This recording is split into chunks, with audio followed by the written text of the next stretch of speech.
Muy buenas tardes. El Centro de Estudios Parlamentarios, bajo auspicio de la Secretaría Académica de la Universidad Autónoma de Nuevo León, les da la bienvenida al Fórum de las Américas sobre política y cultura, tendencias globales y locales. En este conversatorio, nuestro país invitado es Estados Unidos, representado por el Dr. William Robinson y la persona Claudia Villegas. Como moderador nos acompañará Víctor Candelas González, coordinador del Centro de Estudios Parlamentarios. Previo a dar inicio al conversatorio, me permito presentar a nuestros conferencistas. William Robinson es profesor distinguido de Sociología, Estudios Globales y Estudios Latinoamericanos en la Universidad de California en Santa Bárbara. Ha publicado unos 15 libros sobre diversos temas, entre ellos la política exterior norteamericana, la economía política global, los procesos de transformación en América Latina y los movimientos sociales transnacionales. La casa editorial Siglo XXI recién publicó su título El capitalismo global y la crisis de la humanidad. Ha dictado conferencias en numerosas universidades alrededor del mundo y ante diversos foros públicos. Vive en Los Ángeles, Estados Unidos. Así como también contamos con la presencia de la doctora Claudia Villegas, doctora en Geografía por Rutgers, The State University of New Jersey. Ha sido profesora en la Universidad Nacional Autónoma de México y en varias universidades en Estados Unidos. Se especializa en temas como movimientos sociales, desigualdad socioespacial en la ciudad contemporánea y migración mexicana a Estados Unidos. Es miembro del Seminario Permanente de Estudios Chicanos y de Fronteras. Ha participado en diferentes eventos académicos y editoriales sobre temas relacionados con desarrollo desigual y migración, políticas migratorias y laborales y participación política de los migrantes mexicanos en Estados Unidos. Actualmente es editora de la revista ACME, An International Journal for Critical Geographies, y pertenece al grupo de trabajo Fronteras, Regionalización y Globalización de Claxco. A continuación cederemos la palabra al profesor Abraham Nuncio Limón, director del Centro de Estudios Parlamentarios de la Universidad Autónoma de Nuevo León, quien dará inicio al Fórum de las Américas sobre política y cultura, tendencias globales y locales de Estados Unidos. Adelante, profesor. Gracias. Muy buenas tardes a todos. Nos da mucho gusto que estén de nueva cuenta con nosotros en este fórum que reúne a las voces de 15 países, desde Canadá hasta Argentina. Y la verdad es que ha sido muy satisfactorio tenerlos en cada una de nuestras emisiones. Me permitiré pedir al licenciado Víctor Candelas que sea tan amable de conducir este diálogo. Por favor, Víctor. Gracias, maestro. Pues buenas tardes y bienvenidos a nombre del Centro de Estudios Parlamentarios al Fórum de las Américas sobre política y cultura, tendencias globales y locales. En esta ocasión, presentando la situación político-cultural de Estados Unidos. Y como una rara coincidencia que pareciera que lo hicimos a propósito, nos toca precisamente iniciar el fórum sobre Estados Unidos hoy que se realizan lo que vienen siendo las elecciones intermedias en Estados Unidos. Entonces, supongo que va a ser un tema que vamos a estar tratando aquí precisamente por la importancia que tiene en estos momentos para Estados Unidos, puesto que se van a llevar a cabo una serie de actividades, además de la elección, en la cual se tiene ya contemplado la elección de ciertos representantes, así como senadores.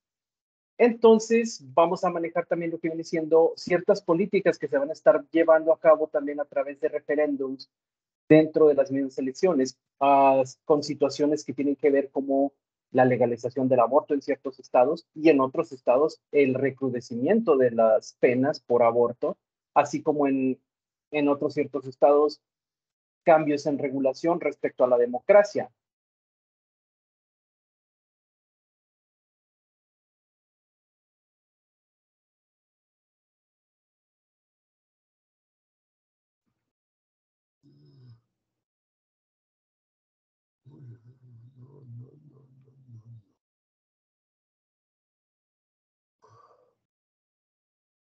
No se escucha, Víctor. Víctor, no se escucha. Perdón, ¿ya se escucha? Perdón. Sí, ya. Sí. Excelente. Una disculpa. ¿Estuvo apagado el micrófono todo el tiempo o se apagó de repente? Sí, poco después de que iniciaras. Ok, una disculpa. Bueno, como les mencionaba, que es importante la situación electoral en Estados Unidos en la que se están tratando, además de la elección de senadores y de representantes del Congreso, en este caso, ciertas situaciones, como lo mencionaba, que viene siendo el aborto, la legalización del consumo de marihuana en al menos 5 estados y algunas reformas en otros estados, como viene siendo lo que es cambiar al sistema de rank choice voting, que es precisamente algo al estilo de lo que viene siendo la representación proporcional propuesta en la nueva reforma electoral de México por parte del presidente Andrés Manuel López Obrador, lo cual pretende eliminar la votación por mayoría y cambiar a un sistema en el que ahora van a poder votar por más de un candidato, simplemente que los van a acomodar, digamos que por lugares, ¿no? Donde los ciudadanos, los votantes norteamericanos, estarían eligiendo quién es su favorito, quién es su segundo favorito y así sucesivamente, digamos, en una especie de escalera, lo cual lo deja como precisamente llamamos representación proporcional y también se le podría llamar una forma más pura de representación. Pero sin más preámbulos, damos ya la bienvenida al doctor William Robinson. Doctor, muchas gracias por estar aquí con nosotros. Le cedo la palabra.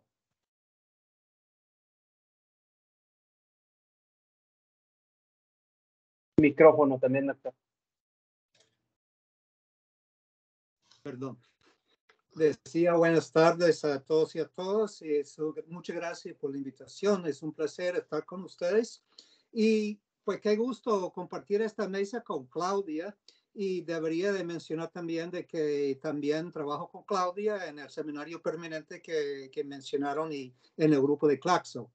Bueno, sin perder más tiempo, voy a lanzarme de inmediato y decir de que aquí en las Américas, en Estados Unidos, en las Américas y a nivel mundial, estamos enfrentando un escenario global que experimenta fuertes trastornos en profunda crisis, realmente crisis de época. Entonces, es imposible hablar de Estados Unidos, de la coyuntura política y cultural en Estados Unidos, sin ponerlo, esa coyuntura, en el contexto global y sobre todo en el contexto de la crisis del capitalismo global. Estamos enfrentando una aguda turbulencia en la economía global. Estamos al borde de una recesión global, pero mucho más que una recesión, yo puedo pronosticar, y muchos lo están pronosticando, otro colapso financiero o económico aún más a nivel global.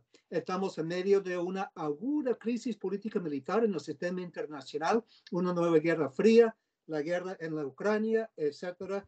La biosfera va rumbo a un colapso y justo en estos momentos están reunidos en Egipto, en Cairo, con el COP27 y alrededor del mundo también estamos enfrentando una crisis aguda de la reproducción social, de la desintegración social, del colapso del tejido social en país, en comunidad tras comunidad y país tras país. Esta crisis igual impacta a Estados Unidos.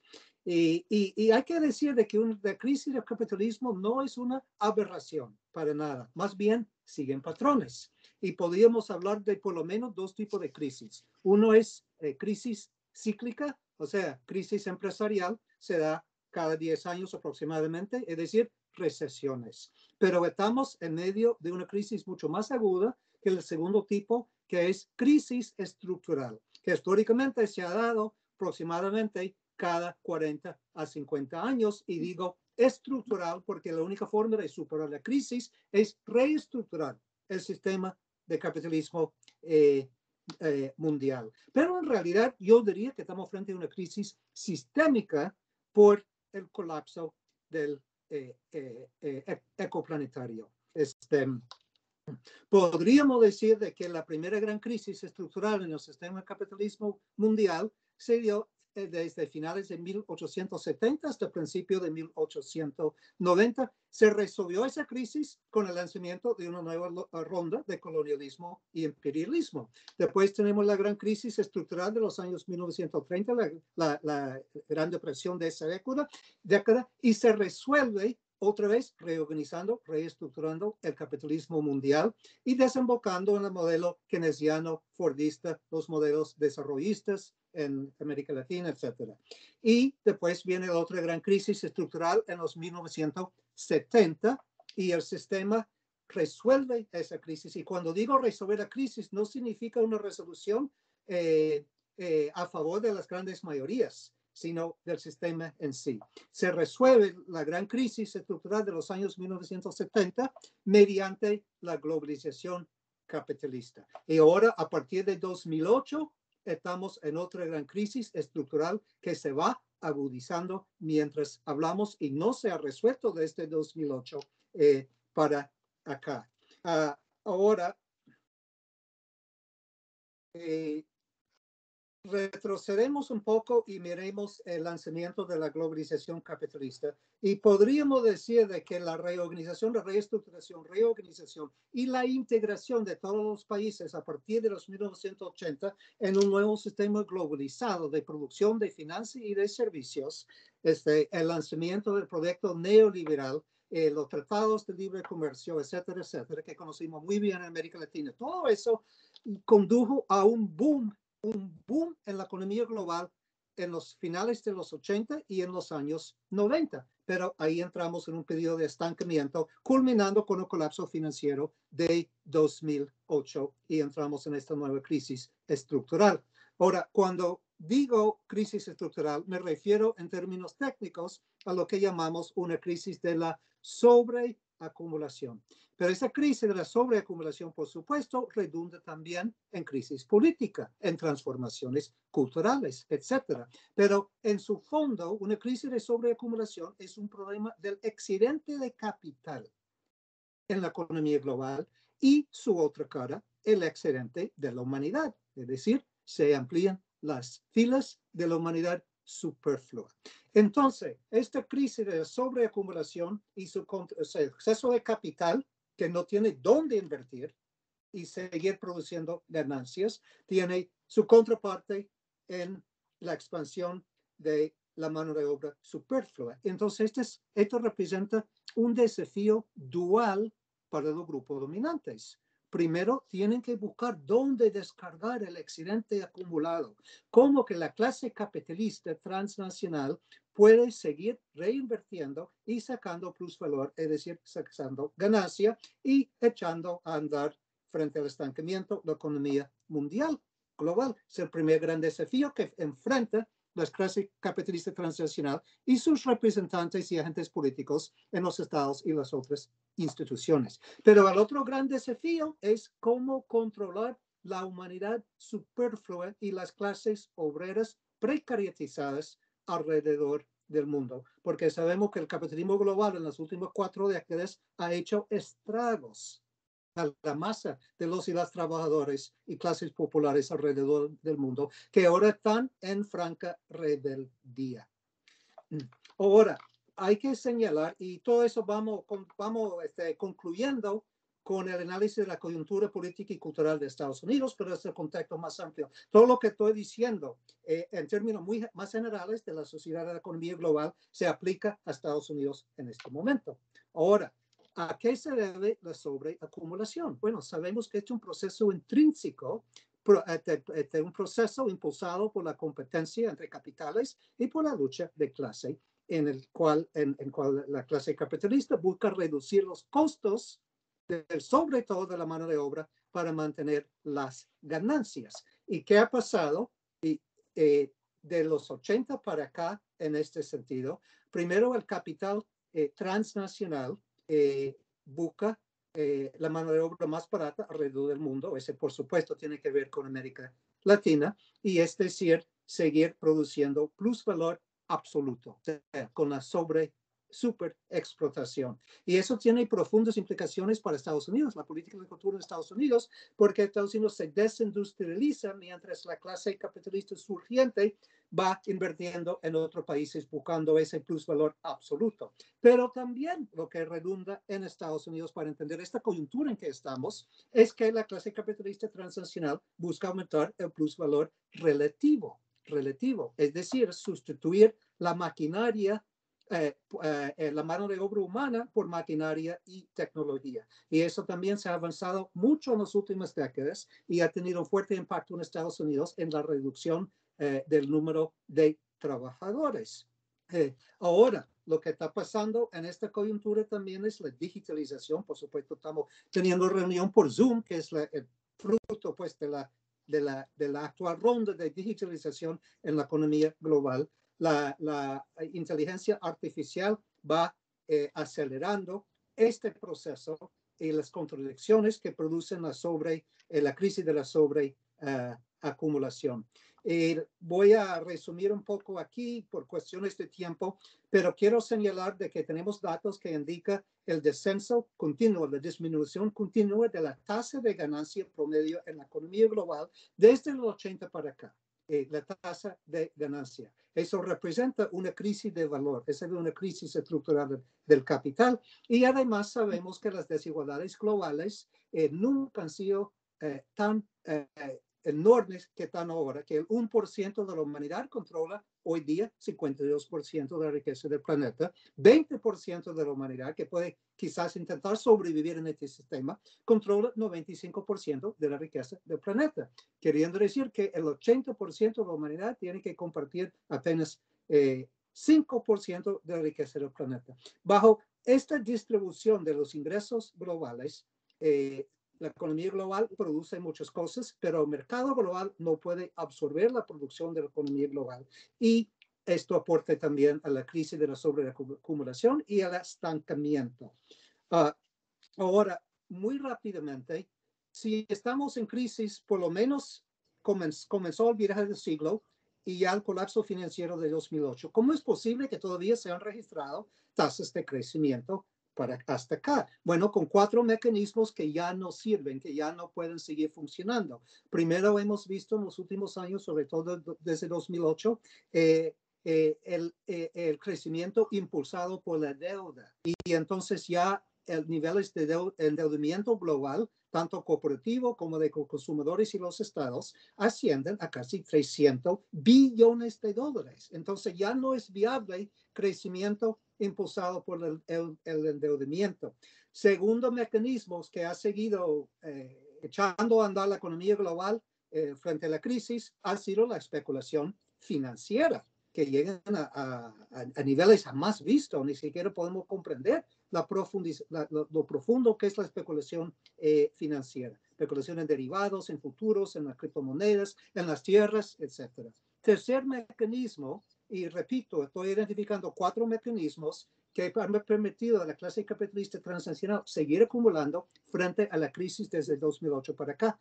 Tercer mecanismo, lo que yo califico como la acumulación militarizada, queriendo decir que la búsqueda de provocar guerras, conflictos civiles, conflictos políticos, conflictos militares, sistemas transnacionales de control social como muros en las fronteras, el sistema de encarcelamiento en masa, etcétera, etcétera, etcétera, el sistema de rastreo y vigilancia, todas estas masivas inversiones corporativas y estatales representan la acumulación militarizada y ha jugado un papel cada vez más central en la economía global. Y finalmente, hemos tenido ese mero centro es aquí en Estados Unidos, ese rompimiento con las políticas neoliberales monetaristas y fiscales por medio de la flexibilización cuantitativa. Es decir, simplemente imprimir dinero, dólares, depositar esos billones y billones y billones de dólares en la banca privada con la esperanza de que ese dinero va a llegar al sector productivo, que no ha llegado al sector productivo. Entonces tenemos una masa de capital ficticio, increíble la cantidad de capital ficticio sin respaldo en la economía real de bienes y servicios que vienen a que esa masa de capital ficticio sin respaldo viene a desestabilizar toda la economía y la sociedad global. Entonces tenemos, mientras yo estoy hablando, mientras estamos reunidos, tenemos extrema turbulencia en la economía global. Espiral inflacionaria, las recesiones que han comenzado, etc. Entonces, esto me lleva a hacer el análisis del nivel estructural de la crisis del capitalismo global, pero también es una crisis con fuertes dimensiones políticas. Es decir, la crisis del capitalismo global acarrea una instabilidad política crónica, de una crisis política de la legitimidad de los estados, que esa crisis de legitimidad de los estados la experimentamos aquí en Estados Unidos agudamente, también en México, también en todas las Américas. Una crisis de hegemonía capitalista. Alrededor del mundo hay una revuelta popular desde abajo, hay estallidos sociales y políticos y se intensifica alrededor del mundo la lucha de clases y sobre todo aquí estoy también hablando de Estados Unidos, de esta coyuntura actual. Pero también hablando de la dimensión política de la crisis, tenemos la amplia, como mencioné, amplia desintegración social, una crisis a nivel global y en Estados Unidos de la reproducción social. También tenemos despojos y desplazamientos de centenares de millones de personas huyendo de cambio climático, de colapso económico, de guerras y de persecución. Bueno, por México, muchos de ustedes están en México, ahí pasan migrantes no solo de Centroamérica y de México mismo, sino de alrededor del mundo que llegan a las Américas y son Estados Unidos. Pero ese es un proceso generalizado en la sociedad global. Entonces tenemos luchas populares, agitación política, resistencias, y eso obligan a los grupos dominantes a recurrir cada vez más a mecanismos más coercitivos de control social, es decir, hacia autoritarismo, dictaduras y con el espectro de neofascismo, y es justo lo que estamos enfrentando en Estados Unidos, hoy con esas elecciones intermedias también. Y si hay tiempo voy a hablar más de eso. Bueno, para ahorrar tiempo no entro en datos, algunos datos que tengo aquí, pero puedo decir de que la Fundación Carnegie aquí en Estados Unidos tiene lo que se llama un rastreador de protestas globales, donde monitorean todas las protestas globales, y los datos que nos dan indican un disparo increíble de protestas a nivel global, inestabilidad política, insurrecciones cívicas, etcétera, etcétera. Pero tenemos una situación en que, por lo tanto, ninguna fuerza clasista, social, política en el sistema global logra establecer la hegemonía, ni las fuerzas desde abajo, ni los grupos dominantes desde arriba. Eso quiere decir que estamos frente a una situación muy incierta en la sociedad global. Yo diría que los grupos dominantes van a la deriva. O sea, están tratando de manejar la crisis y no saben cómo manejar la crisis, no tienen capacidad de gestión macroeconómica, no saben cómo estabilizar ni la economía ni la política global. Y por lo tanto también el disparo de conflictos geopolíticos como parte de la crisis de la legitimidad y el intento de los estados de externalizar las tensiones internas, de externalizar los costos de la crisis. Entonces, ya concluyo específicamente con Estados Unidos y, bueno, un punto más y después concluyo específicamente con Estados Unidos. En la coyuntura actual, podemos decir que el sistema busca una nueva oleada de expansión. Busca, frente al estancamiento, etcétera, cómo abrir violentamente nuevos espacios de acumulación donde descargar esos excedentes sobreacumulados. Y por supuesto, esa violencia, esa expansión violenta tiene que ver con toda América Latina, pero a nivel mundial también aquí en Estados Unidos. Es decir, que los grupos dominantes buscan trasladar los costos de la crisis a las clases populares en todos los países del mundo y también en el sistema internacional. El problema aquí es que ningún Estado nacional puede controlar la acumulación transnacionalizada. Y quiero también decir, antes de lanzarme, concluyendo con Estados Unidos, que enfrentamos una situación de un mundo políticamente multipolar. Es decir, no hay un centro imperial. Estados Unidos quisiera seguir siendo el centro imperial, pero no, ya no lo es. No puede manejar la crisis. Ni China va a surgir como país hegemónico que pueda controlar esta crisis. No tiene capacidad ningún Estado-nación. Entonces tenemos mundo políticamente multipolar, pero en el contexto de una economía globalizada, integrada, interdependiente, en que todos los países están integrados y no pueden retirarse. Es decir, que no habrán bloques económicos fuera de la totalidad del capitalismo global, pero sí habrán bloques políticos, geopolíticos, y esa representa una situación de extrema peligro. Ahora, concluyendo con Estados Unidos concretamente. Aquí estamos en crisis en Estados Unidos. Todo lo que acabo de plasmar para el nivel global se aplica intensivamente a Estados Unidos. El sistema político en Estados Unidos se está fracturando. Estamos al borde de una ruptura democrática, es decir, una ruptura con el sistema de la democracia burguesa. Es democracia burguesa, pero es una democracia que queremos y necesitamos defender. Estamos frente al espectro del fascismo del siglo XXI. Yo les digo de que el asalto al Capitolio el año pasado, enero del año antepasado. De hace 2 años, ¿no? Enero de 2001. 2021. Ese asalto, sí, de 2001. Ese asalto era simplemente la punta del iceberg, nada más. Hoy tenemos el Partido Republicano ha sido ya desde hace varios años con el trumpismo captado por la extrema derecha neofascista. Es decir, y lo voy a repetir muy clara y directamente, el Partido Republicano ahora es un partido fascista. Ahora, desde hace décadas, desde el nazismo, la izquierda va diciendo que es fascista cualquier represión, cualquier injusticia es fascismo. Y es un gran error de la retórica de la izquierda. Pero ahora sí, científicamente estamos enfrentando el fascismo, surgimiento de un proyecto fascista a pasos galopantes aquí en Estados Unidos.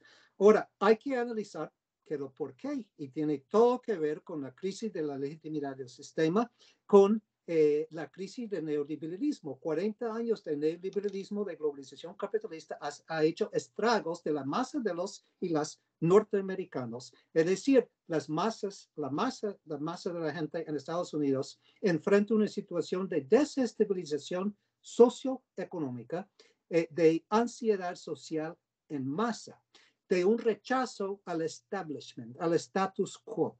Mientras la izquierda en Estados Unidos está en crisis y no tiene mucha palanca, mucha influencia. Por lo tanto, la masa de las masas con todo el descontento, con toda la desestabilización socioeconómica que ha experimentado, es materia prima para la movilización fascista desde arriba del Partido Republicano y de grupos fuera del Partido Republicano.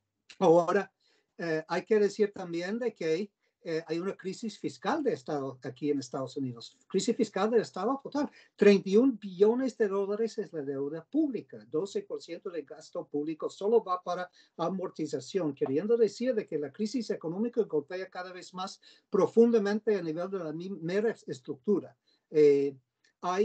Está imposible, no es posible, otra ronda de flexibilización cuantitativa. Es decir, ya la tesorería norteamericana ya no puede inyectar más fondos sin respaldo a la economía. Así que no hay solución allí. Y estamos, al igual que alrededor del mundo, en una crisis inflacionaria. Y eso diría que no se debe al exceso de demanda, sino porque es el discurso, ¿no? Que la gente tiene demasiado dinero, demasiada demanda y no suficiente suministro, abastecimiento. Pero eso no es cierto. Se debe a un exceso, no un exceso de demanda, sino al control de los mercados por las grandes corporaciones, por la clase capitalista transnacional. Ahora, hay que decir también de que hay una polarización social y política en Estados Unidos muy fuerte, que es el aspecto norteamericano de la polarización social y política en general en la sociedad global. Hay por un lado, como mencioné, y concluiré en un minuto con ampliando un poco sobre el análisis del espectro del fascismo. Pero por un lado, y yo como soy profesor y doy cátedras, pues dicto conferencia con los jóvenes, hay una radicalización de los jóvenes. Es decir, los jóvenes ya tienen un sentimiento anticapitalista, un pensamiento socialista. Además, aquí en Estados Unidos hay un boom, un disparo de la sindicalización y de las luchas de clase. Es decir, hay resistencias de la izquierda, pero no hay una izquierda organizada y de hecho hay muchos problemas con una izquierda que podría dar, digamos, dirección a todo ese descontento de masas, abriendo paso sin ese proyecto de la izquierda, abriendo paso a los fascistas de manipular la inseguridad y el miedo para el proyecto fascista. Y concluyo con esto. Tengo un par de minutos todavía, ya perdí el sentido del tiempo, pero concluyo con esto. Quiero volver al tema del fascismo, porque el fascismo, ya que sea del variante del siglo XX en Alemania, etcétera, o del siglo XXI que estamos enfrentando ahora, siempre el fascismo es una respuesta determinada a la crisis del capitalismo. Hay que comenzar el análisis del fascismo entendiendo que es una respuesta al capitalismo, un esfuerzo por salvar el capitalismo de la crisis por medio del rompimiento con las reglas democráticas, por medio de la dominación coercitiva, pero con una triangulación. El fascismo siempre tiene una triangulación, primero, del poder reaccionario y represivo en el Estado. Y eso lo tuvimos con trumpismo, en Alemania lo tuvieron con los nazis. Segundo, de esa triangulación, es una movilización fascista en la sociedad civil. Y ahora eso sí, esa movilización la tenemos súper fuerte en Estados Unidos, con las milicias ultraderechistas, los nacionalistas blancos, la gente que tomó el Capitolio, que acaba de intentar asesinar al speaker de la Cámara Baja, etc. Entonces tenemos masiva movilización fascista en la sociedad civil. Y la triangulación de un proyecto fascista termina con el capital. Es decir, los nazis movilizaron en la sociedad civil. Los nazis captaron el poder del Estado en Alemania y después los nazis dijeron al capital alemán, les vamos a ayudar, y les ayudó el capital alemán a acumular y a salvarse de la crisis. Ahora en Estados Unidos tenemos esa movilización fascista en la sociedad civil agarrando mucho terreno.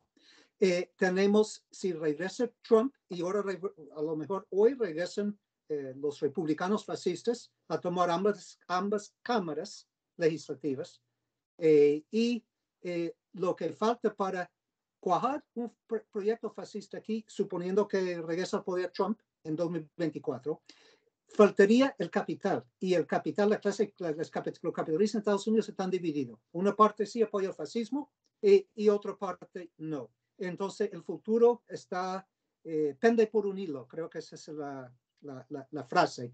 Pero concluyo porque me han pedido hablar de la situación política y cultural en Estados Unidos. Concluyo diciendo algo de la cultura fascista, está abriendo mucho espacio a la cultura fascista, que tiene que ver con chivo expiatorio, que por supuesto los migrantes, Estados Unidos es chivo expiatorio, pero también ya simplemente los demócratas, para el Partido Republicano, simplemente los demócratas ya son chivo expiatorio. Ideología milenialismo, una cultura extremadamente militarista, nacionalismo extremo, racismo, por supuesto, y la confusión entre verdad y falsedad. Es decir, el mensaje del fascismo aquí en Estados Unidos es emotivo, el mensaje que tienen, no es racional.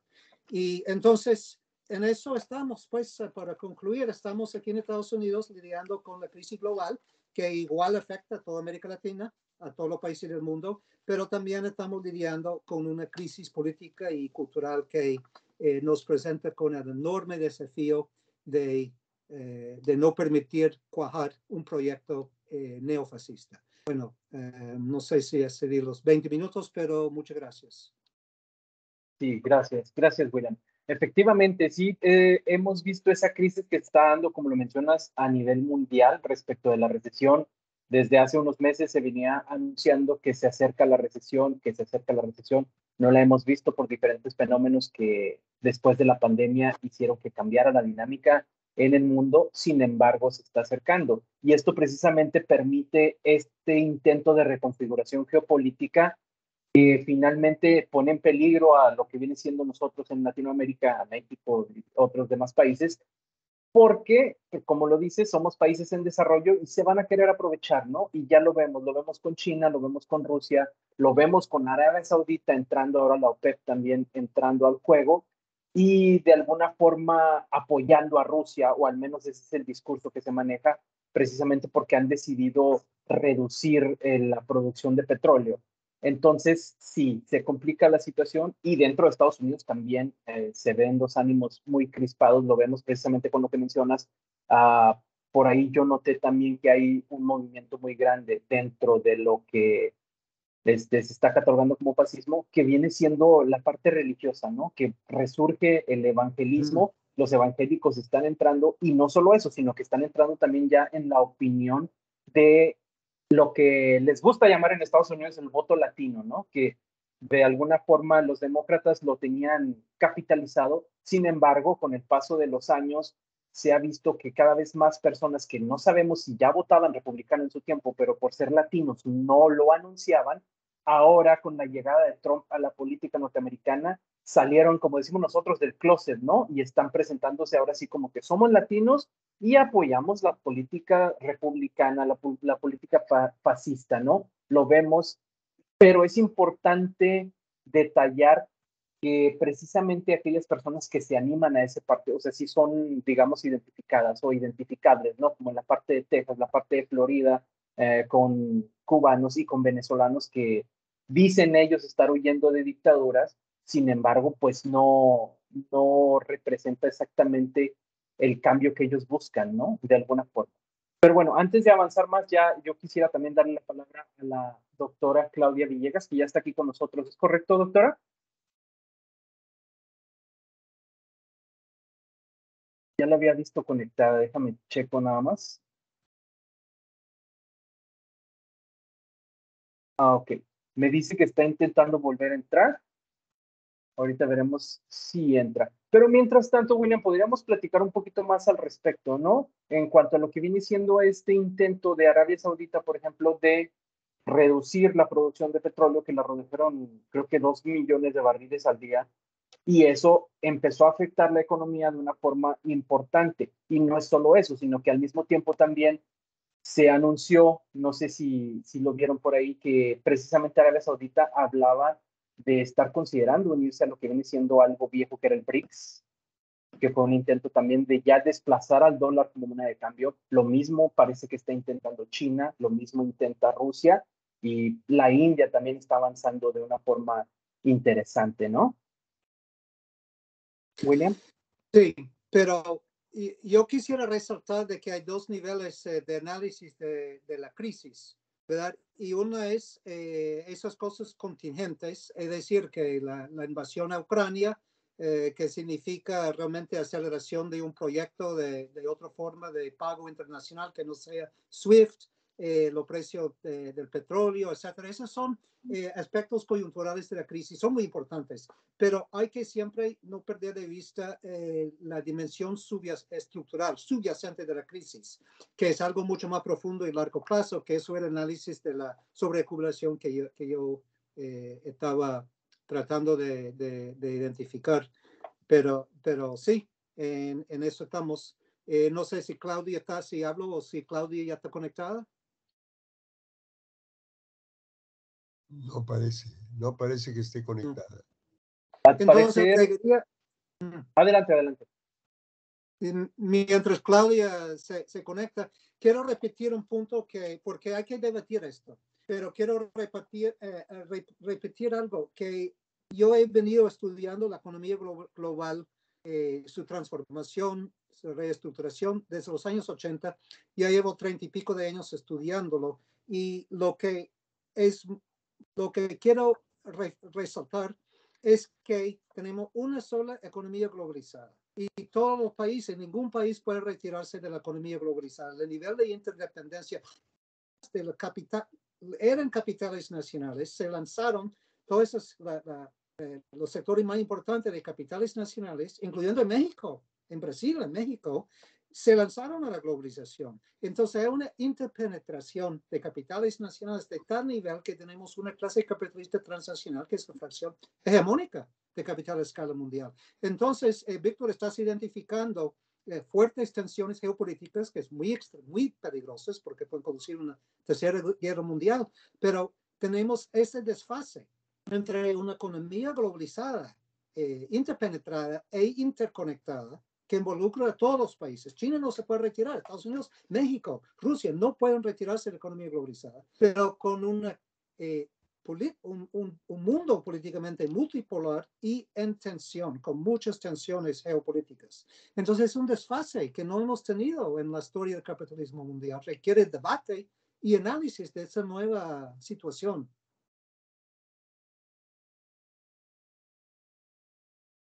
Yo tengo una pregunta, Víctor. Adelante, maestro. William, creo que es importante, aunque aparentemente los medios no han dado en las últimas horas noticias acerca de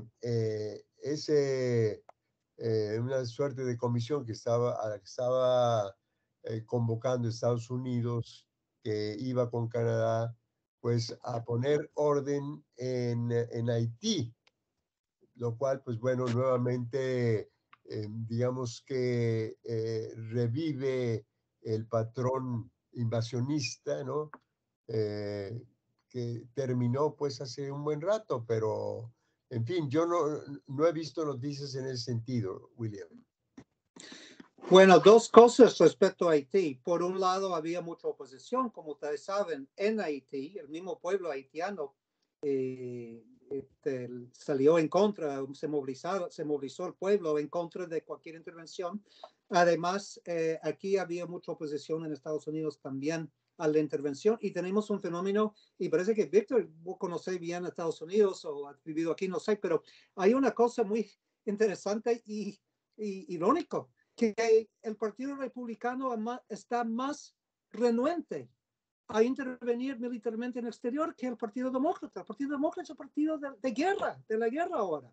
Y entonces había demasiada oposición y se quedó un poco estancada esa iniciativa de invadir a Haití.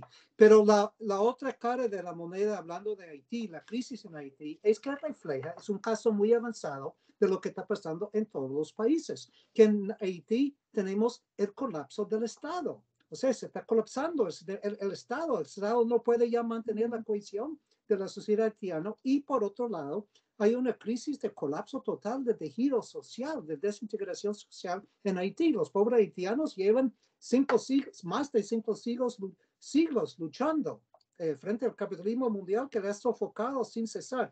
Pero ahora es un espejo. Lo que está pasando en Haití con el colapso del sistema del Estado y con el colapso del tejido social es un espejo frente al mundo y el futuro de todos los países si no hay un cambio radical de dirección en que andamos y si se sigue profundizando esta crisis. Eso es lo que enfrentamos. Colapso de la autoridad de los estados y colapso de las comunidades, del tejido social.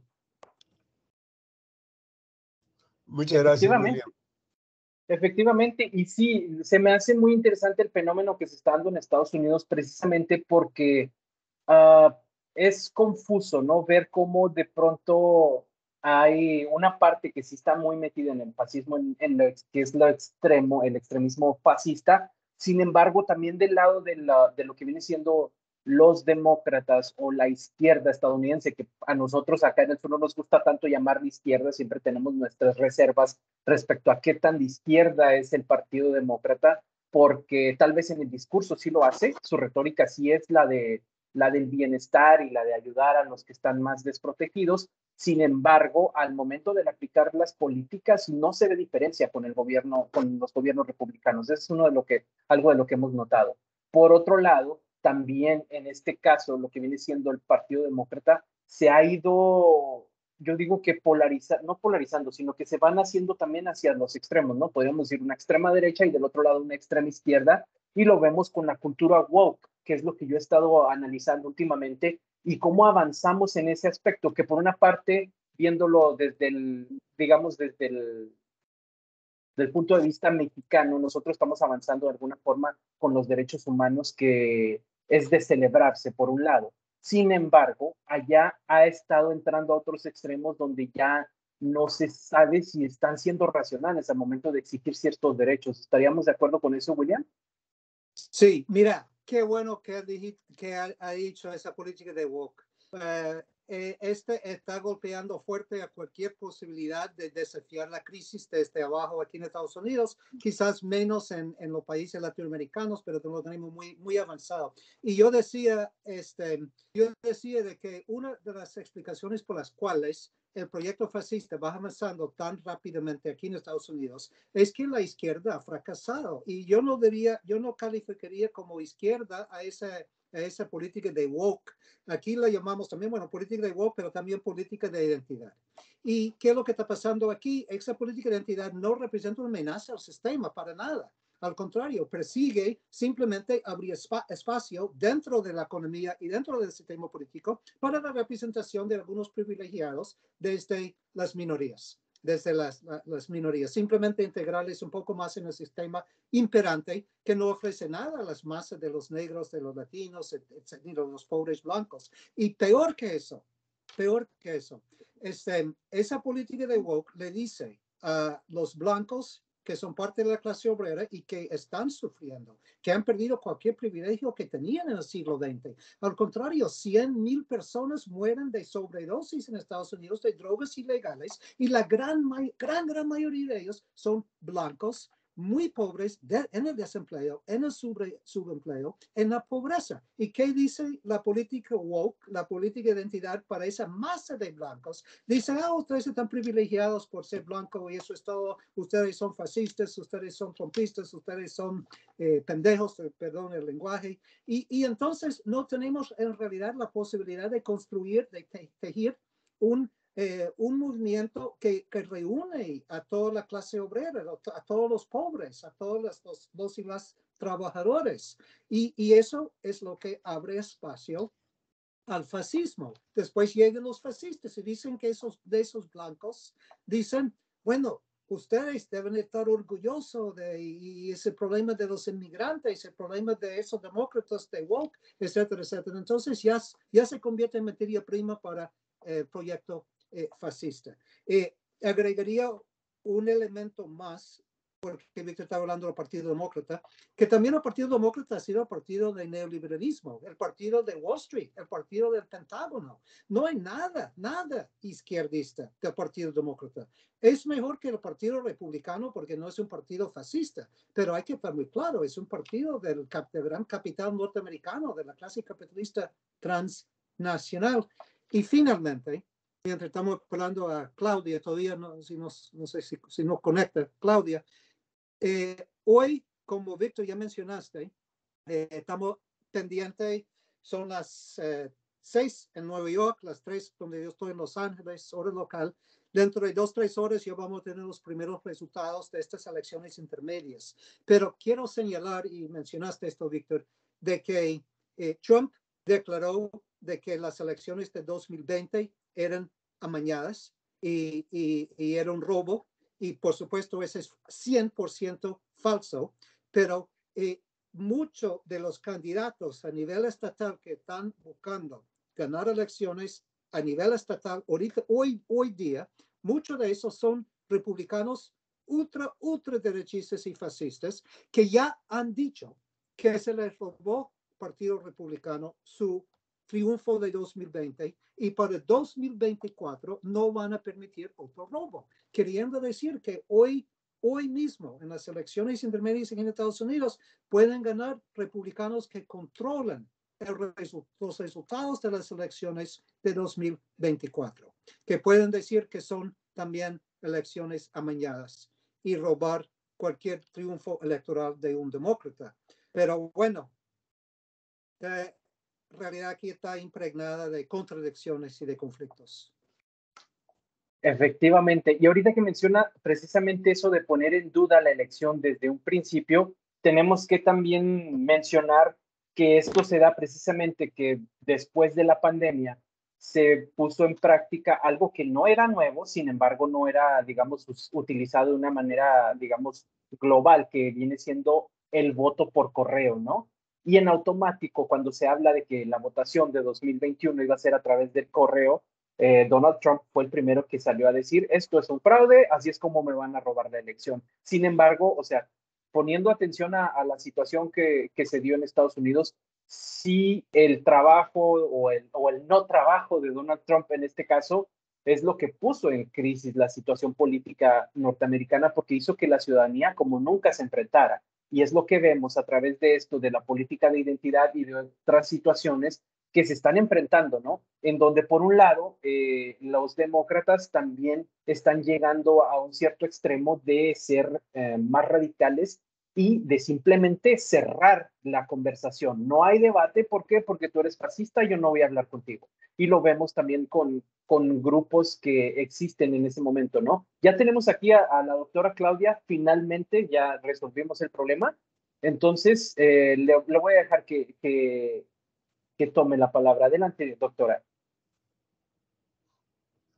Ay, hola, buenas tardes, ¿sí me escuchan? Sí, se escucha. Sí, tuve una serie de problemas que ya no quiero tomar más tiempo y no voy a activar la cámara para que no me vaya yo a salir. Una lástima que no puedo escuchar la parte final de la presentación de William y los comentarios que se han hecho, pero básicamente para tratar de retomar el tiempo perdido, bueno, además de agradecer la invitación al maestro Abraham Nuncio y a los organizadores de este evento, pues quisiera tratar de reorganizar un poco al hilo la presentación que tenía y tratar de vincular algunos comentarios que creo podrán ser pertinentes para continuar este conversatorio en relación a la parte que pude escuchar. Afortunadamente, como mencionaba William, el trabajo que tenemos en colaboración con el grupo de trabajo de Claxo, tenemos muchas coincidencias respecto a la perspectiva que nos plantea respecto al capitalismo global y básicamente quisiera hacer algunas referencias rápidas a 3 temas que me parece que pueden permitir hacer un contacto y señalar temas sobre los cuales podemos continuar platicando en relación a la perspectiva en Estados Unidos, pero la idea de mi intervención es enfocarlo también en relación a más bien nuestra relación bilateral México-Estados Unidos. Estas 3 ideas que yo tenía propuestas en una presentación tienen que ver la primera en torno a la idea, digamos, a la forma desde cómo la geografía o los geógrafos estamos pensando, digamos, este capitalismo global, esta reestructuración y estas crisis de las que, esta crisis estructural, esta crisis sistémica de la que nos habla William. Esa idea tiene que ver con un concepto que tiene que ver con la imaginación geográfica, es decir, con la capacidad que puede tener, digamos, no solamente una perspectiva teórica, en este caso es de la geografía, sino la capacidad que puede tener ciertos conceptos o la potencia de estos conceptos para entender, en este caso, la vida social en la relación entre México y Estados Unidos. Y sobre todo mi interés es entender esta vida social en su dimensión espacial. Es decir, que tienen que ver estos contextos de crisis en Estados Unidos con una experiencia social que puede tener reverberancia en el lado mexicano. Esa es la primera idea. La segunda idea tiene que ver con un concepto que hemos trabajado ya desde hace algunos años en relación a entender cuál es precisamente esa dimensión espacial de este capitalismo global y que lo hemos estado trabajando a nivel continental en el proyecto colectivo que tenemos con el doctor Juan Manuel Sandoval de la Dirección de Etnología y Antropología Social de Lina, y que es el concepto de zonas económicas de intensa acumulación y que rápidamente haré referencia a continuación. Y la tercera, que creo que es la que más me ha tocado también trabajar con mucho interés, pues está muy vinculado a mis temas de investigación, que tiene que ver precisamente con las respuestas sociales a estos momentos de crisis. Aquí en relación a la imaginación geográfica, yo tuve la oportunidad de vivir el año pasado en un contexto fronterizo en la ciudad de Nogales, y yo tenía de hecho varias fotografías sobre esta experiencia de trabajo de campo también, pero retomaba aquí fundamentalmente la idea del muro fronterizo como una primera imagen que me permite referenciar la problemática social que tenemos en ambos países. La idea del muro fronterizo, digamos, desde la perspectiva de la imaginación geográfica que yo decía, de la capacidad de entender relaciones, experiencias sociales, tiene que ver, por un lado, con ese carácter instrumental que tienen los objetos, en este caso, la construcción del muro. Es decir, las ideas que podemos cruzar con los procesos de los cuales nos estaba hablando William, y que por supuesto tienen que ver, en este caso lo voy a reducir básicamente al tema de la migración laboral, a esta población que también hacía alusión William, ¿no? Como humanidad superflua, y por un lado y por el otro lado a estas clases obreras precarizadas. La referencia al muro me permite también pensar en una idea de México mucho más compleja en relación al carácter ambivalente que tiene la misma idea o la misma existencia del muro. Es decir, por un lado podemos datar incluso la problemática de la migración laboral entre México y Estados Unidos, y sobre todo la migración laboral indocumentada entre ambos países, como una de las tendencias, digamos, que caracteriza el tema, digamos, o nos invita a pensar en el tema del foro. Es decir, aquí, perdón, es que estoy tratando de organizar un poco la presentación. Aquí me remitía yo por ejemplo, a una dimensión histórica muy importante que tiene que ver con la construcción del muro. Digamos, aquí podemos ir hasta atrás, incluso en el tiempo y en el espacio, a pensar el contexto del siglo XIX, de la misma estructuración de la frontera entre México y Estados Unidos, cuando no existía este tipo de infraestructura física, pero existía toda la connotación y toda esa utilización del carácter instrumental del espacio y de los límites geográficos, en este caso también límites geopolíticos. Decía yo, irnos tan atrás en la historia, incluso a pensar en la misma guerra México-Estados Unidos, en la cual perdimos más del 50% del territorio como resultado de esa guerra, o procesos tan actuales como el que yo quisiera abundar un poco más, como es esa migración laboral. Aquí yo creo que lo interesante es pensar que en términos de esa crisis estructural de la que hablaba William, tiene que ver sí con la sociedad estadounidense, con procesos de participación política que están cambiando, como lo mencionaba William, pero a mí la parte que me ha tocado, que he sido afortunada de poder documentar, de poder hacer investigación sobre eso, es la que tiene que ver con precisamente esa contraparte de la crisis estructural de Estados Unidos, y que tiene que ver con la dependencia de esta migración, de esta fuerza laboral internacional, y sobre todo de esta fuerza laboral de mexicanos que migran cada año. Bueno, siguen siendo los números impresionantes, más de 600,000 migrantes siguen saliendo cada año de este país.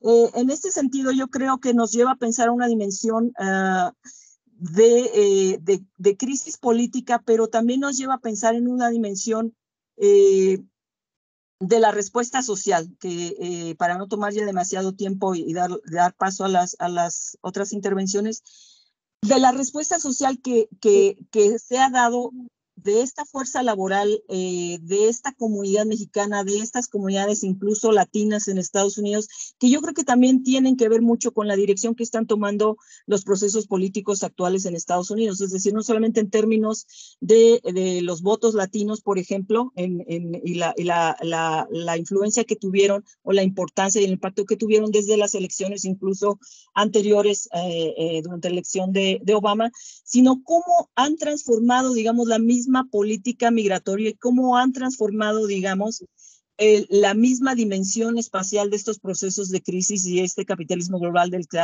que habla Robinson. ¿Cómo? Uno es a través de esta militarización, de esta acumulación por militarización de la que nos habla Robinson, y la cual tiene que ver precisamente con la creación de este muro fronterizo, con la necesidad de tener una regulación de la migración laboral controlada, con la necesidad de restringir derechos laborales a esta gran masa de trabajadores de mexicanos que siguen en Estados Unidos.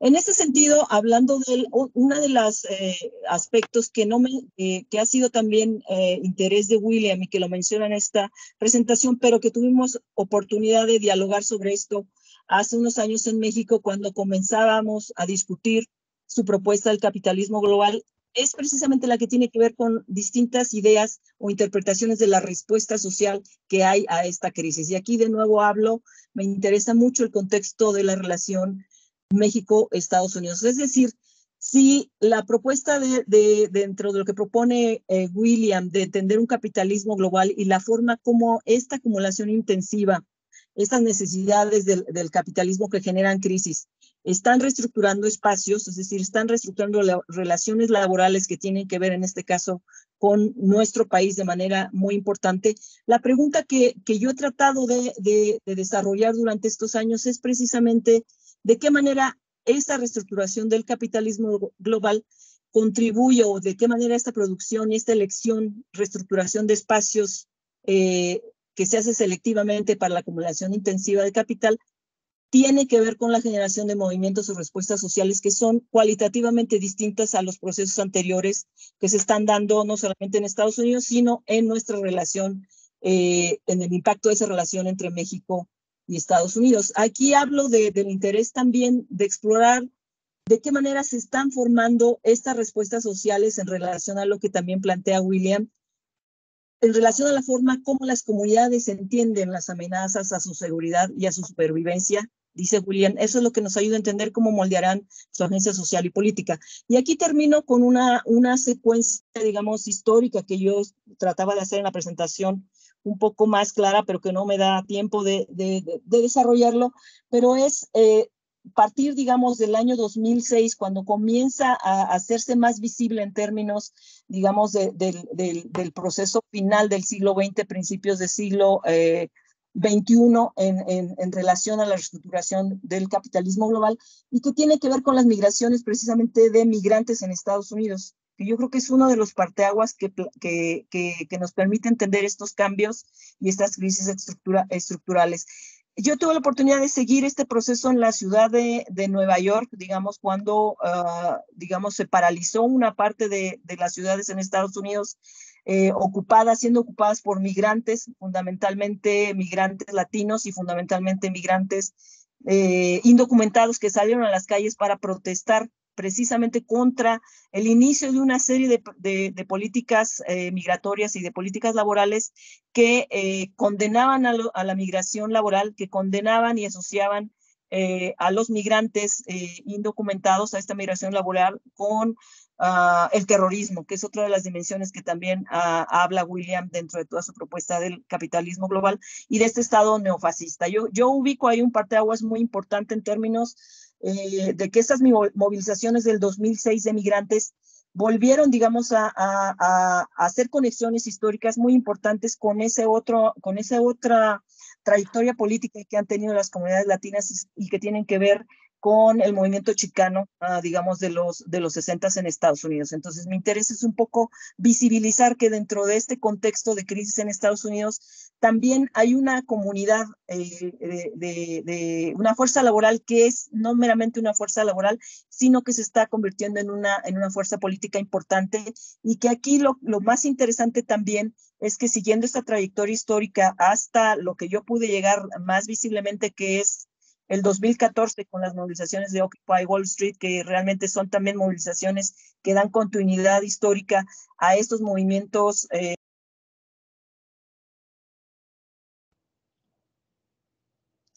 Claudia, se le apagó el micrófono.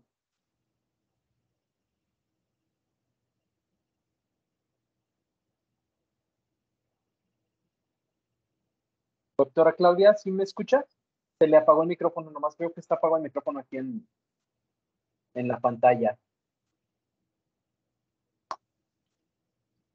Bueno, pues parece que vamos a tener otra vez un poquito de problemas con la doctora Claudia, pero mientras, pues hay que ir tomando pues el hilo de lo que nos menciona respecto al fenómeno migratorio y a la influencia latina o la influencia de los migrantes dentro de la política. Sí creo yo, estoy de acuerdo con ella en que ha ido creciendo la influencia, Sin embargo, también hay que estar de acuerdo en que es, valga la redundancia, muy influenciable, ¿no? En este caso, a muchas personas de los migrantes latinos y latinoamericanos han sido engañados, tanto por la derecha como por la izquierda en Estados Unidos, porque se los llevan fácilmente con el discurso migrante. Ahorita que mencionaba ella precisamente aquellas migraciones que se estuvieron dando hacia los Estados Unidos, tenemos que tomar en cuenta que siempre se dieron justo cuando se acercaban las elecciones.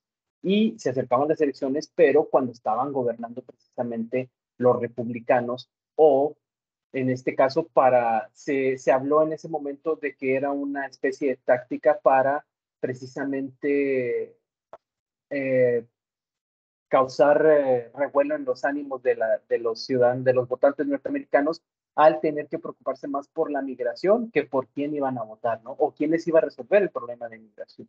Y también agregar un poquito ahí, si se pudiera, en cuanto a los grupos de reacción que hay, ¿no? Porque también ahora desde el lado de los demócratas hay un grupo que los representa, que es un grupo de choque, ¿no? Que son Antifa en este caso, pero no están solos, porque del otro lado también tenemos a los que se hacen llamar los Proud Boys, entre otros grupos fascistas y otros grupos de resistencia e incluso paramilitares, ¿no?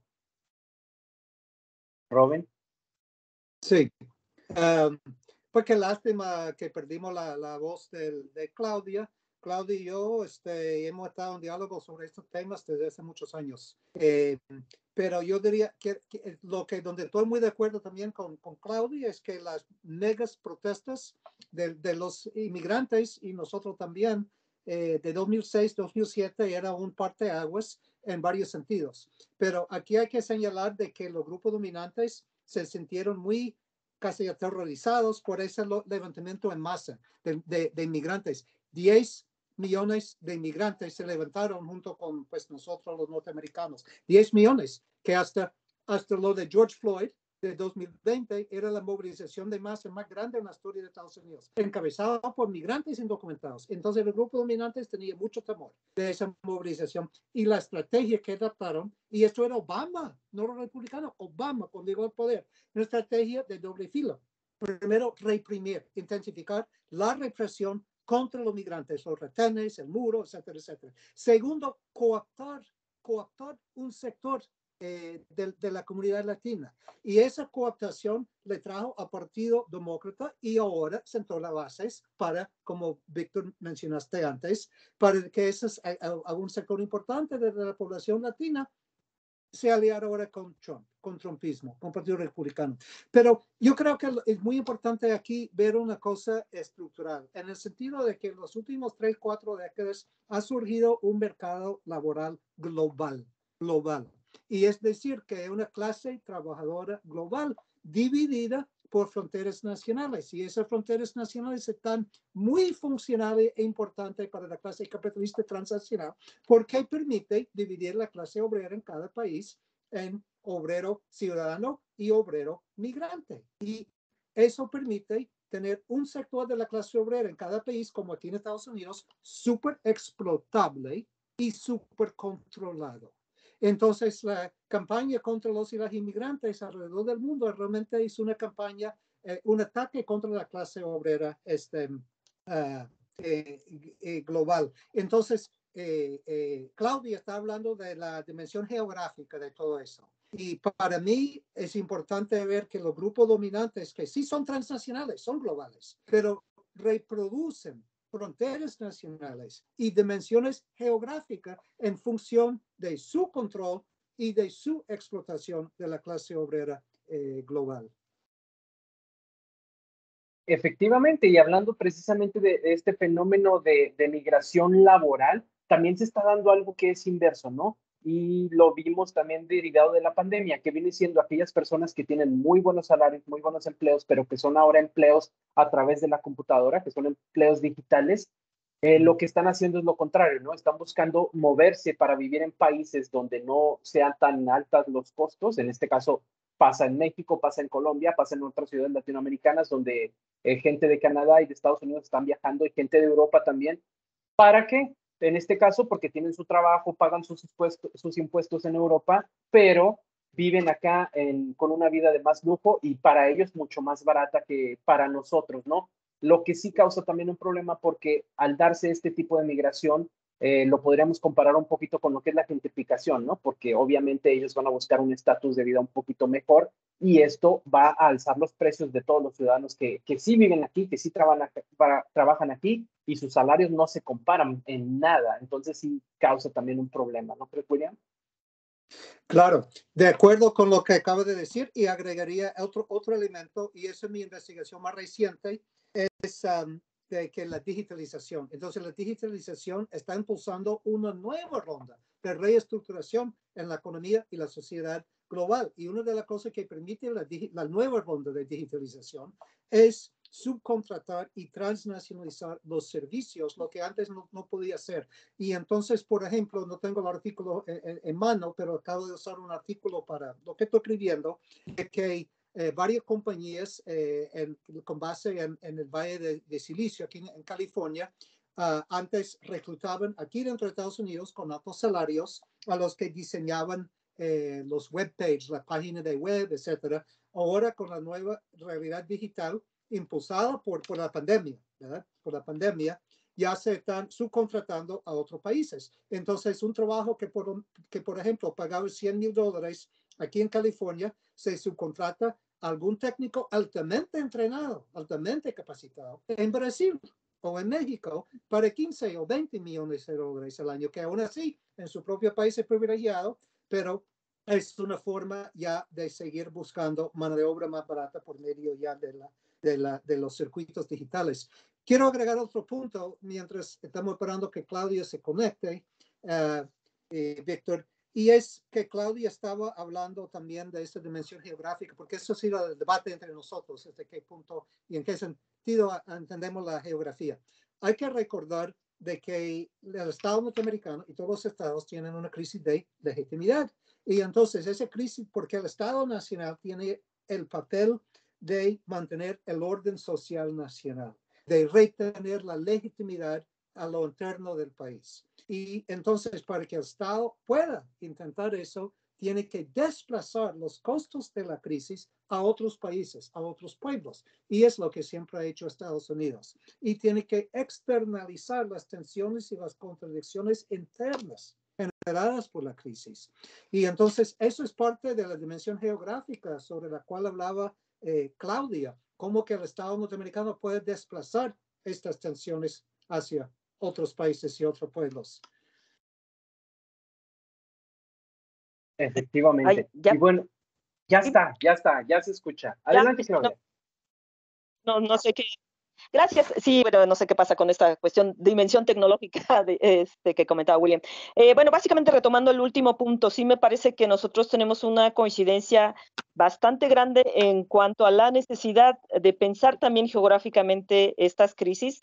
Ahí, digamos, la propuesta que yo he estado trabajando como parte también del grupo de trabajo de Claxo es entender esta lógica, digamos, en términos históricos y geográficos amplios, es decir, abrir arcos amplios y retomar ahí la teoría que yo llamo la teoría del desarrollo espacial desigual y que tiene que ver esencialmente con la producción geográfica de diferencias espaciales. Yo creo que aquí en el escenario que nos está planteando William y es a partir del cual he tratado yo de desarrollar y llevar esta discusión al tema de la producción de nuevas escalas geográficas y pensar, por ejemplo, en estas necesidades del capital transnacional de readecuar o como decía William, de exportar el costo económico hacia otros países, creo que entran precisamente en esta lógica que no cambia. Yo creo que el punto aquí interesante es que la lógica del capitalismo global no cambia, es decir, yo sí creo y coincido ahí con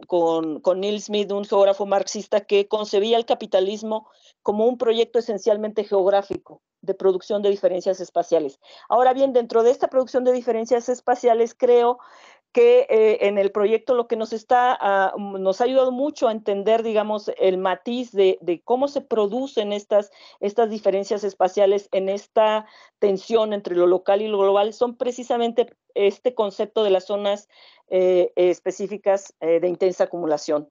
Que yo creo que ahí lo que si viéramos ese mapa, que en alguna otra oportunidad tendremos oportunidad de de presentarlo, si viéramos el mapa de cuáles son esas zonas económicas de intensa acumulación que ha trabajado muchísimo el doctor Juan Manuel Sandoval, vemos que son zonas que abarcan el continente americano en su totalidad, es decir, y que están integradas a nivel continental de manera instrumental y que pasan por un uso instrumental del espacio que tiene también una dimensión política, que tiene una dimensión laboral muy interesante, que yo creo que es otra de las cuestiones que tenemos que retomar, por ejemplo, en relación al tema de los sindicatos, en relación al tema de la reivindicación de derechos laborales de un lado y del otro de la frontera. Aquí yo quería recordar dentro de la presentación, por ejemplo, dentro de esta forma que yo estoy tratando de establecer las conexiones con las trayectorias de participación política de los mexicanos en Estados Unidos, que yo creo que van a definir su papel como clase subalterna o no en las próximas décadas, y eso va a tener un peso en la redefinición, digamos, de las comunidades, no solamente económicas, sino de las comunidades de votantes en Estados Unidos, pensando, por ejemplo, en que las generaciones de migrantes, sobre todo mexicanos, ya son más allá de la tercera generación. Es decir, cuando se espera un cambio demográfico y un cambio electoral en Estados Unidos en 2 décadas más, los hijos de estos migrantes indocumentados son los que ya están teniendo participación política porque son ciudadanos norteamericanos. Entonces aquí yo quería simplemente retomar un dato histórico que creo que también a veces es muy invisibilizado en este pensar bilateral entre México y Estados Unidos, y es que en el 2006 se ganó precisamente por primera vez el voto de los mexicanos en el exterior, es decir, el derecho de los mexicanos que viven en Estados Unidos a votar por elecciones presidenciales en México. Y recuerdo esta batalla, digamos, porque forma parte, insisto yo, de un arco histórico mucho más amplio, que va desde la misma presencia, digamos, de la comunidad mexicana en Estados Unidos, que data de principios del siglo XX. Entonces, lo que nosotros estamos tratando de hacer al entender esta reestructuración de los espacios geográficos, de las zonas económicas de intensa acumulación, es ligar, digamos, todos estos engranajes históricos de larga y corta duración para encontrar, digamos, la singularidad en la continuidad de este proceso de producir diferencias espaciales. Y la otra, antes de ceder la palabra nuevamente a William, es pensar, por ejemplo, yo creo que otro aspecto muy importante será, y que lo hemos analizado en otros foros, es analizar la política migratoria de la Cuarta T en relación, digamos, no solo, por supuesto, no a las elecciones de Estados Unidos, sino al futuro del país y al futuro de la migración laboral y su importancia en lo que será la reestructuración de las mismas zonas económicas de intensa acumulación en Estados Unidos. Aquí yo creo que la cuestión de la política migratoria de la Cuarta T tiene una dimensión laboral muy importante, y esa dimensión laboral es que precisamente y paradójicamente es que es inexistente. Es decir, ni el gobierno de la Cuarta T ni las anteriores administraciones han hecho un trabajo político de negociar con su contraparte estadounidense la no reducción de la comunidad mexicana a simplemente una fuerza de trabajo sin derechos laborales. Entonces yo quería agregar esta otra dimensión histórica, esta otra dimensión política y esta otra dimensión, digamos, geopolítica, que tiene que ver con esta idea que yo comenzaba, con la que inicié al principio, la imaginación geográfica. Es decir, pensar en las fronteras, en la frontera norte, en la relación entre México y Estados Unidos, nos da pie para un debate muy interesante respecto a la reestructuración de Estados Unidos, que yo creo que la parte además interesante es que es impensable sin la reestructuración en México por la relación tan fuerte que hay en términos de vínculos culturales, en términos de vínculos económicos y en términos de vínculos geopolíticos. Gracias.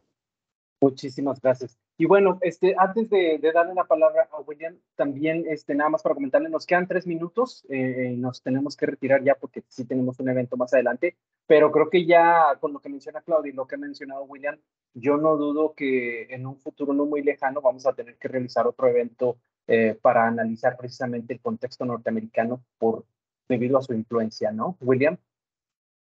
Sí, qué lástima, Claudia, de que se te cortó la conexión por un rato ahí.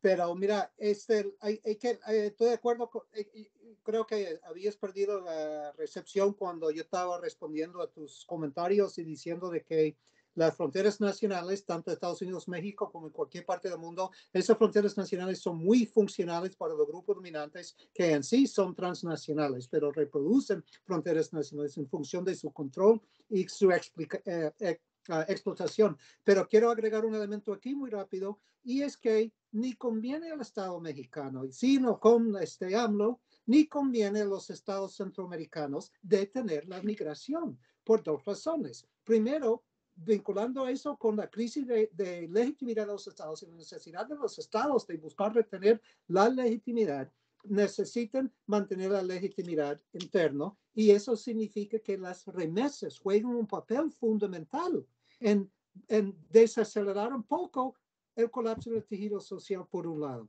Hay millones de centroamericanos que dependen de esas remesas, y los estados centroamericanos estarían enfrentando sublevaciones revolucionarias sin esas remesas a las familias. Y segundo, es un válvula de escape. Si vos migras de Centroamérica y México para Estados Unidos, no estás resistiendo dentro de México y Estados Unidos. Así que, más allá de la retórica de defender los migrantes, los estados centroamericanos y mexicanos, al igual que alrededor del mundo, necesitan esas migraciones. Entonces sirven a los estados en su lucha por retener la legitimidad, y sirve al capital transnacional tener grandes reservas de mano de obra súper explotable. Efectivamente. Y bueno, pues damos las gracias nuevamente, una disculpa por el tiempo, por la extensión, y sí, muy lamentable que a la doctora Claudia Villegas le haya fallado un poco la conexión. Sin embargo, pues sus disertaciones están aquí presentes y muy puntuales. Nuevamente, a nombre del Centro de Estudios Parlamentarios, damos las gracias. Maestro, no sé si quiera decir algo antes de despedirnos. Sí, desde luego, darles las gracias muy cumplidas. Creo que todo esto que han expuesto para nosotros enriquece de manera muy clara una serie de cuestiones que tenemos pendientes de estudiar acerca de la globalización en términos generales y de la situación concreta como se expresa en cada uno de los países. Pero para nosotros pues, era fundamental abordar el tema o conocer el tema de cómo se expresa precisamente en Estados Unidos. Así que le agradezco mucho su atención, su disposición y, por supuesto, su capacidad desplegada en su intervención al doctor William Robinson, y lo mismo hago con la doctora Claudia Villegas. Le agradezco tanto su empeño, pues porque el tiempo disponible haya podido ser mejor invertido por parte suya, y de cualquier manera el tema de la migración que usted ha tocado es vital, no solo a nivel global, pero para nosotros de manera muy específica. Solo quisiera pedir que invitarlos más bien para nuestras próximas emisiones, que mañana nosotros estaremos publicando, dando a conocer los dos últimos diálogos, el diálogo sobre Uruguay y sobre Venezuela. Finalmente, para el jueves, tener el cierre de este foro, que ha sido realmente una experiencia muy rica, muy matizada, donde expondrá la diputada brasileña Carol D'Artora. Carol D'Artora. Entonces, y finalmente cerrará el foro con la proyección de un documental producido por John Ackerman y titulado El proyecto cultural del neoliberalismo. Les agradecemos a todos su presencia. Espero que puedan estar pendientes de estos dos últimos diálogos de nuestro foro. Muchas gracias y buenas tardes. En nombre del Centro de Estudios Parlamentarios, damos nuevamente las gracias a William Robinson y a Claudia Villegas. Muchas gracias, buenas tardes, hasta luego. Un gusto, William. Claudia, igualmente. Buenas tardes, hasta luego.